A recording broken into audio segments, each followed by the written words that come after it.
महाराज म्हणतात असं काहीतरी काम करा की गेल्यानंतर सुद्धा तुमचं नाव लोकांनी घेतलं की लोकांच्या डोळ्यात ढसा ढसा अश्रू आले पाहिजे.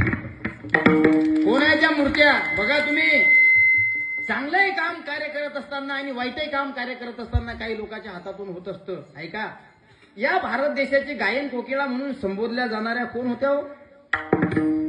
या भारत देशाची गायन कोकिळा म्हणून संबोधल्या जाणारी त्या माऊलीचा, त्या मातेचा नुसतं सा जरी ऐकला तरी चांगले चांगले गायक लोक बर्फासारखे थंडे व्हायचे. इतकी तिच्या आवाजात धार आणि ताकद होती.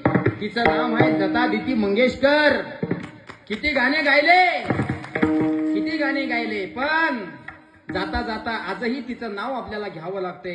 गाण्याच्या स्वरूपात आजही लतादिती मंगेशकर या भारतात जिवंत आहे. तिचे गाणे जिवंत आहे, ती कीर्ती स्वरूपानं जिवंत आहे. काय गाणे होते महाराज तिचे बघा. नाम गुम जाएगा, चेहरा ये बदल जाएगा, मेरी आवाज ही पहचान है, गर याद ही हो नाम गुम जाएगा.